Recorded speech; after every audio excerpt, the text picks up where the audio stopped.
जलकुंभी, जिसे इंग्लिश में वाटर हाइसिंथ कहते हैं, जो इंडिया के एनवायरनमेंट के लिए एक बहुत बड़ी प्रॉब्लम बन चुकी है। आपको जानकर आश्चर्य होगा कि इसे भारत लाने का श्रेय एक लव स्टोरी को जाता है, जिसके हीरो थे गवर्नर जनरल वॉरेन हेस्टिंग। अंग्रेजों की पैदा की हुई कई समस्याओं में से एक समस्या आज भी भारत में मौजूद है। ये समस्या है जलकुंभी की।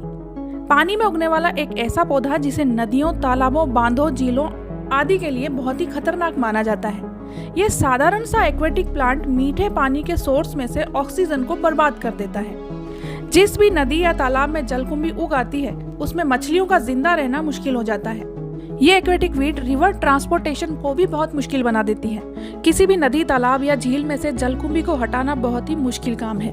कुल मिलाकर जलकुंभी हमारे परिस्थिति तंत्र के लिए एक बहुत बड़ी समस्या है। भारत में ये खतरा एक अंग्रेज अफसर की प्रेम कहानी की वजह से आया, जिससे हम इंडिया वाले आज भी लड़ रहे हैं। जिस भी नदी तालाब को देखो, जलकुंभी ने उसमें अपना डेरा बनाया हुआ होता है। आखिर वो कैसी प्रेम कहानी थी जिसका नतीजा आज तक भारत भुगत रहा है। बात है साल 1769 की। समुद्र की यात्रा करती एक जहाज भारत की तरफ बढ़ रही थी। शांत स्वभाव के 37 इयर्स के अफसर वॉरेन हेस्टिंग भारत की अपनी दूसरी यात्रा पर थे।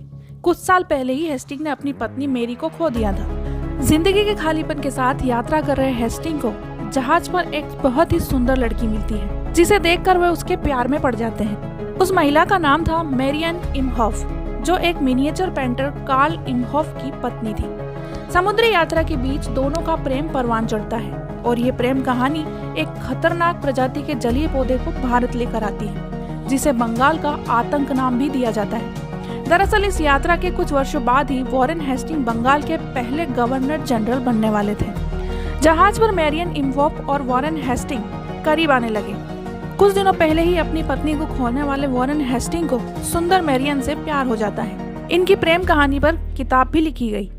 इतिहासकार मानते हैं कि मैरियन इमहॉफ के पति कार्ल ने बढ़ते हुए रिश्तों का विरोध नहीं किया। 6 महीने बाद जहाज लास्ट में मद्रास पहुंचता है। यहाँ कार्ल ने अपनी पत्नी के साथ घरेलू जीवन शुरू कर देते हैं, लेकिन 1 साल के अंदर ही मैरियन परेशान रहने लगती है। एक चित्रकार के रूप में कार्ल की इनकम अच्छी नहीं थी। हेस्टिंग ने कार्ल को अच्छी इनकम के लिए बंगाल जाने में हेल्प की। इससे कुछ ही समय बाद हेस्टिंग बंगाल के गवर्नर भी बना दिए गए। इसके बाद मैरियन और हेस्टिंग में प्रेम और बढ़ा। ऐसा कहा जाता है कि इस रिश्ते के पीछे उनके पति की मौन सहमति थी। कार्ल लास्ट में यूरोप वापस चले गए। मैरियन ने अपने पहले जीवन साथी को छोड़ने का फैसला कर लिया। हो सकता है कि वो उन्हें सच्चा प्यार ही ना करती हो, लेकिन उसे उसकी परवाह थी। लंबी लड़ाई के बाद अंततः उन्होंने तलाक के लिए अर्जी दी और बाद में काफी विवाद के बाद मैरियन और हेस्टिंग ने आधिकारिक तौर पर शादी की। अब जानते हैं जलकुंभी की एंट्री कैसे हुई। ऐसा कहा जाता है कि एक बार मैरियन को एक सुंदर बैंगनी फूल पसंद आ गया। वह फूल दक्षिण अमेरिका के अमेज़न घाटी में एक एक्वेटिक प्लांट के अंदर खिलता था। ऐसा माना जाता है कि वॉरेन हेस्टिंग 18वीं शताब्दी के अंत में अपनी पत्नी को गिफ्ट देने के लिए इस दक्षिण अमेरिकी एक्वेटिक प्लांट को भारत लेकर आए थे। उसे ही आज हम जलकुंभी के नाम से जानते हैं। लेकिन उस वक्त उन्हें इस बात की जानकारी नहीं थी कि जलकुंभी सबसे तेजी से बढ़ने वाले पौधों में से एक है, जो हर 2 सप्ताह में अपने आकार को 2 गुना कर लेता है और वाटर ट्रांसपोर्टेशन को बंद कर देता है और तो और अपने आसपास के सारे वेजिटेशन को खत्म कर देता है। बंगाल में ये इतना फैला कि इसे बंगाल का आतंक कहा जाने लगा।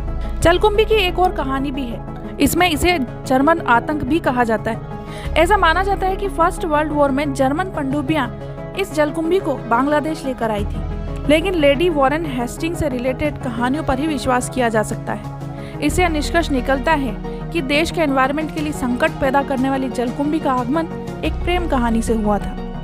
दोस्तों, आपको ये वीडियो कैसा लगा कमेंट करके जरूर बताएं। इसी तरह के और वीडियो के लिए आप बेल आइकन को दबाएं और चैनल पर नए हैं तो चैनल को सब्सक्राइब जरूर करें।